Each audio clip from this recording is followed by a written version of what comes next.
Hello friends, मैं doctor Saroj Chahar और आज का मेरा टॉपिक है प्रॉन या पैलिबॉन में स्ट्रक्चर ऑफ आई और आई का जो वर्किंग मैकेनिज्म है वो हम डिस्क्राइब करेंगे। इसका जो वर्किंग मैकेनिज्म है वो और इसका ये जो डायग्राम है, ये diagram exam point of view से इम्पोर्टेंट है। तो हम पहले लेते हैं प्रॉन में आई किस प्रकार की होती है। कंपाउंड आई होती है, संयुक्त नेत्र पाए जाते हैं और संयुक्त नेत्र के कारण इसकी जो इमेज बनती है वो मोजाइक इमेज बनती है।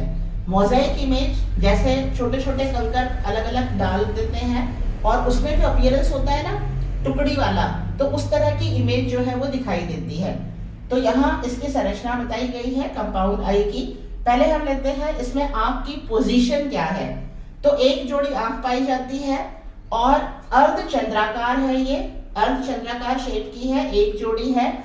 और ये रोस्ट्रम वाला भाग है जो प्रॉन में, उस रोस्ट्रम वाले भाग के बेस वाले भाग पर दोनों साइड में ये खांच है। इस खांच में स्टॉक्ड आईज है, ये स्टॉक है, ये इसका क्या है स्टॉक। तो स्टॉक्ड आईज सव्रंत यानी ये व्रंत वाला भाग है और ये इसकी जो है आई वाला पार्ट है, ठीक है। तो सव्रंत आंख है, तो एक जोड़ी है सव्रंत है जिसमें व्रंत मूवेबल है, मूव कर सकता है। रोस्ट्रम के बेस वाले भाग में दोनों साइड में जो है ये जो आंख के लिए खांच है, इस खांच में ये आंख जो है यहाँ से निकली रहती है। अब आप यहाँ पर देखो, ये इसका बताया है दो जॉइंटेड स्टॉक्स हैं, एक और दूसरा, और यहाँ पर यह है आर्थ्रोडियल मेम्ब्रेन। तो इस मेम्ब्रेन की सहायता से ये यहाँ पर अटैच होती है और ऊपर की साइड में ये यहाँ पर ग्राफ पेपर में जिस तरह से ब्लॉक्स होते हैं तो उस तरह से यहाँ पर क्या है, ये इसके फेसेट यानी फलक है, इकाइयां हैं। तो ये इकाई जो है, ये पूरा जो भाग है ये कॉर्निया कहलाता है। ये पूरा जो ट्रांसपेरेंट भाग है ये कॉर्निया कहलाता है। ये कॉर्निया किससे बनता है, क्यूटिकल जो है वो उससे, उसका ट्रांसपेरेंट काइटिन है और उस ट्रांसपेरेंट काइटिन से ही कॉर्निया का निर्माण हो रहा है। और कॉर्निया के अंदर ये जो छोटे छोटे ब्लॉक्स दिख रहे हैं, ये प्रत्येक ब्लॉक क्या कहलाता है, कॉर्नियल फेसेट। जैसे मैंने बताया कंपाउंड आई संयुक्त नेत्र, यानी इसके अंदर खूब सारी यूनिट्स हैं। प्रत्येक फेसेट के नीचे एक नेत्रांशक है, यानी इसकी एक यूनिट है। नेत्रांशक जो है उसको हमने क्या नाम देते हैं, ओमेटिडियम। तो टोटल क्या है, ओमेटिडिया है इसके यूनिट, सिंगल को क्या कहेंगे, ओमेटिडियम। अब हम लेते हैं यहाँ इसका स्ट्रक्चर। यहाँ पर दो ओमेटिडिया जो है वो बताए गए हैं। शुरुआत करते हैं सबसे ऊपर यानी कॉर्निया वाले फेसेट वाले भाग से। तो सबसे ऊपर की साइड में क्यूटिकल का बना हुआ जो काइटिन की ट्रांसपेरेंट झिल्ली है, तो वो क्या है, ये कॉर्निया सेल्स है। तो कॉर्निया सेल्स किस प्रकार के हैं, बीच में से मोटा हुआ भाग है, दोनों साइड से थोड़ा सा संकरा है। तो ये एक बाई कॉन्वेक्स लेंस की संरचना है। किसकी है, बाई कॉन्वेक्स लेंस। तो ये क्या है, कॉर्निया। कॉर्निया के नीचे एक जोड़ी पाया जाता है कॉर्नियोजन सेल। जैसा कि नाम से ही पता चल रहा है, कॉर्नियोजन यानी वो सेल जिससे कॉर्निया का निर्माण हो रहा है। तो जिस समय माउल्टिंग होती है यानी निर्मोचन होता है, तो उस समय क्यूटिकल के साथ साथ में ये कॉर्निया की परत भी पूरी हट जाती है। तो उसके बाद में ये कॉर्नियोजन सेल्स जो हैं ये इस कॉर्निया का निर्माण करते हैं। तो कॉर्नियोजन सेल्स हैं दो। कॉर्नियोजन सेल्स के जस्ट नीचे यहाँ सेंटर में, ये जो सेंटर में दिख रहा है, ये प्रिज्म शेप का क्रिस्टल सेल होता है। ये यहाँ लिख रखा है ना, ये सेंटर में क्रिस्टल सेल। तो ये क्रिस्टल सेल होता है और इस क्रिस्टल सेल के चारों तरफ 4 सेल्स होते हैं। यहाँ इसका सेक्शन कटिंग बताइए, बीच में क्रिस्टल कोन है और 1 2 3 4 कोन सेल हैं जो इसको सराउंड करके रखते हैं। ये जो कोन सेल हैं यही क्रिस्टल सेल का निर्माण करते हैं। तो सेंटर में क्या है, क्रिस्टल सेल है और it is surrounded bye 4 cone cells. ये 4 कोन सेल्स जो है ये ट्रांसपेरेंट है, प्रिज्म शेप का है और इसका निर्माण करते हैं। इसका पीछे का जो भाग है वो टेपरिंग पॉइंट है, पॉइंटेड है, नैरो है। और ये जो टेपरिंग पॉइंट है ये किसके ऊपर टिका हुआ है, इसकी जो सेकंड हिस्सा है वो यहाँ पर ये बीच का जो सेल है जिसमें लाइनें दिख रही हैं, धारियां, ये कहलाता है रेबडोम सेल। ये यहाँ सेंटर में रेबडोम सेल। तो इस रेबडोम सेल के ऊपर इसका जो बेस है क्रिस्टलाइन कोन का वो टिका हुआ है। इसकी जो आंख ओमेटिडिया है उसको दो भागों में बांटा गया है। इतना जो भाग है यानी कॉर्निया से लेकर के क्रिस्टल कोन का बेस, तो यहां तक का जो भाग है वो कहलाता है डायोप्टेरिक रीजन, अपवर्तन क्षेत्र, डायोप्टेरिक रीजन।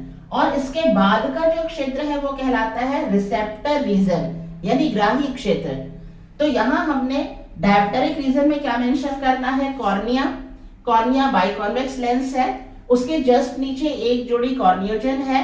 कॉर्नियोजन सेल कॉर्निया का निर्माण करते हैं। कॉर्नियोजन सेल के जस्ट नीचे सेंटर में क्रिस्टलाइन है जो प्रिज्म शेप का है and it is surrounded bye 4 cone cells जो इसका निर्माण करते हैं। इसका पीछे का जो पॉइंटेड पार्ट है वो किसके ऊपर टिका हुआ है, ये रेबडोम सेल के ऊपर टिका हुआ है।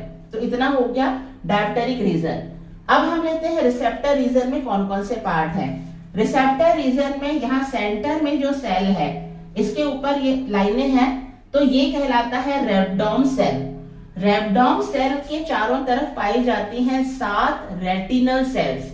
यहाँ पर डायग्राम में 4 ही शो हो पा रही है। यहाँ इसका सेक्शन कटिंग में दिखा रखा है 1 2 3 4 5 6 7 क्या है, रेटिनल सेल्स। यानी rhabdom cell it is surrounded by 7 retinal sales.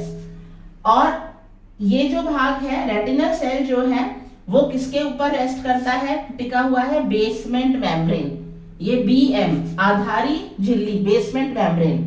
Basement membrane से निकलती है नर्व फाइबर्स, तंत्रिका तंतु। ये तंत्रिका तंतु किसके जुड़े हुए हैं, ऑप्टिक गैंग्लिया। ये ऑप्टिक गैंग्लिया से जुड़े हुए हैं। ऑप्टिक गैंग्लिया से फिर निकलती है नर्व फाइबर्स। और ये सारी जो नर्व फाइबर्स हैं, ये सारी नर्व फाइबर्स जब आंख में से बाहर निकलती हैं तो ये जॉइंट होकर बनाती हैं ऑप्टिक नर्व। और ऑप्टिक नर्व सूचना कहां ले जाती है, ब्रेन तक। ठीक है, तो इस तरह से जो है ये एक क्या है, ओमेटिडियम, और ये दूसरा ओमेटिडियम। एक ओमेटिडियम दूसरे ओमेटिडियम से पृथक किया जाता है पिगमेंट्स के द्वारा। यहाँ 2 प्रकार के पिगमेंट होंगे। डायोप्टेरिक रीजन के 2 डायोप्टेरिक रीजन के बीच में, यहाँ पर जो आप देख रहे हो ये, तो ये क्या है, आइरिस पिगमेंट। तो आइरिस पिगमेंट जो है ये डायोप्टेरिक रीजन को एक दूसरे से पृथक करते हैं। और रिसेप्टर रीजन के अंदर यहाँ आप देख रहे हो ये जो सेल्स हैं ये है रेटिनल पिगमेंट्स। ये रेटिनल पिगमेंट्स, तो रेटिनल पिगमेंट्स जो हैं ये रिसेप्टर रीजन को एक दूसरे से क्या करते हैं, पृथक करते हैं। तो इस तरह से ये हो गया डायग्राम किसका, ओमेटिडिया का। अब हम बताएंगे कि इसके अंदर 2 प्रकार की इमेजेस बनती हैं। एक तो इमेज बनती है जब प्रकाश बहुत तीव्र होता है, और एक इमेज जब बनती है जब प्रॉन अंधेरे में होता है या लाइट डिम रहती है उस टाइम पर।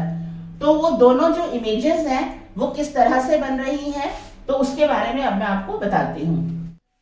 ये जो 2 डायग्राम आप देख रहे हो, ये जैसे मैंने आपको बताया था वर्किंग मैकेनिज्म, आई का वर्किंग मैकेनिज्म किस तरह से है।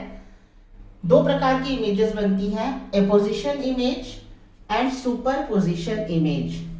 एपोजिशन इमेज कब बनती है, जब प्रकाश तीव्र होता है, दिन का टाइम होता है, पूरा प्रकाश होता है, तो उस टाइम पर ये जो पिगमेंट्स हैं, ये पिगमेंट जो हैं 2 ओमेटिडिया के बीच में जो पिगमेंट हैं, ये पिगमेंट इस तरह से फैल जाते हैं। तो ये पिगमेंट जो हैं एक ओमेटिडिया को दूसरे ओमेटिडिया से काफी हद तक पृथक कर रहे हैं।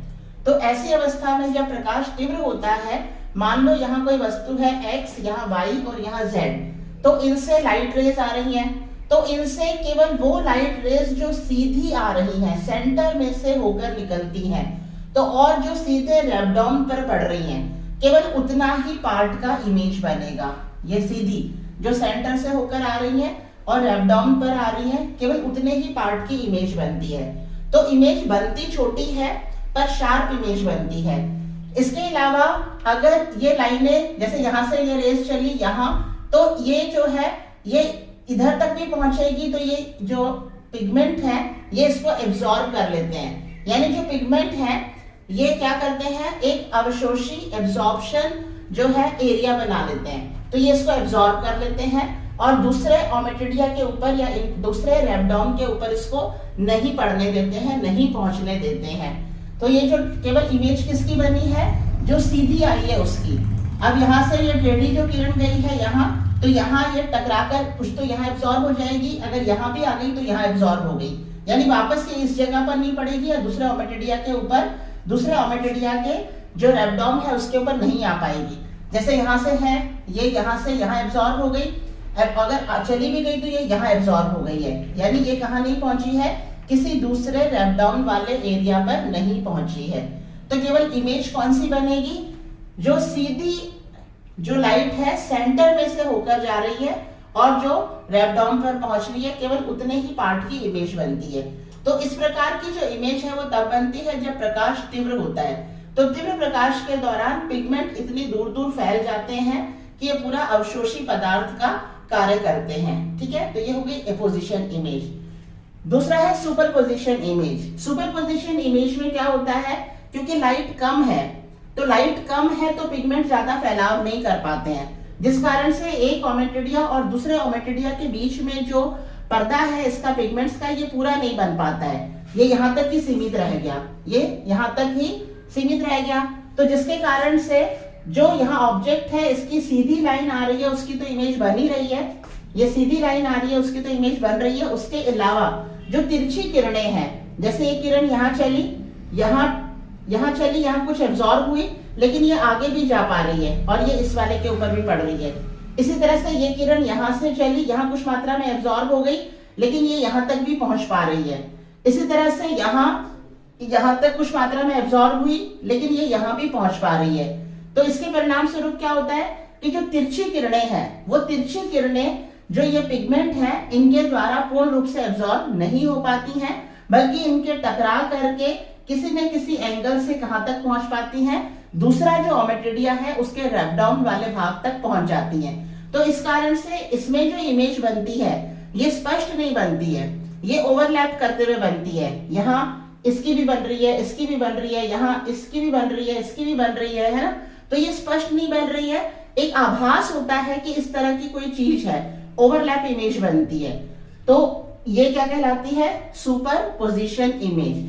तो सुपरपोजिशन इमेज कब बनती है, जब प्रकाश की तीव्रता कम होती है या अंधेरे में, क्योंकि इसके अंदर जो पिगमेंट सेल्स हैं वो पिगमेंट जो है पूरी तरह से फैल नहीं पाते हैं, जिसके कारण से जो है ये लाइट जो सीधे के अलावा तिरछी और कहीं से भी लाइट आ रही है वो एक ओमेटिडिया में आने वाली दूसरे ओमेटिडिया के रेबडोम पर भी पहुंच पाती है। तो ये बनती है सुपरपोजिशन इमेज। जबकि एपोजिशन क्या है, क्लियर इमेज बनती है, छोटे छोटे पॉइंट्स की ही बन रही है चाहे, पर शार्प इमेज बनती है। और इसका कारण क्या है, प्रकाश जब तीव्र होता है तो ये पिगमेंट फैल जाते हैं दूरी तक, और ये पिगमेंट जो है ये एब्जॉर्प्शन एरिया, लाइट के एब्जॉर्प्शन एरिया का काम करते हैं। तो केवल जो लाइट सीधी आ रही है वो यहाँ तक पहुंची, बाकी जो तिरछी लाइटें जो भी हैं उनको ये एब्जॉर्ब कर लेती हैं। तो तिरछी लाइटों का जो है इमेज फॉर्मेशन में कोई रोल नहीं होता है। तो इस तरह से ये वाला जो डायग्राम है वर्किंग मैकेनिज्म ऑफ आई प्रॉन में, ये भी अपने आप में इंपॉर्टेंट है। दो तरह की इमेज बनी, apposition image and superposition image. इसका प्रश्न इस तरह से भी आ सकता है कि what is the difference between apposition image and superposition image. तो हमें उसमें ये डायग्राम बनाना है और इस प्रकार का एक्सप्लेनेशन देना है। That's all about the topic. Thank you.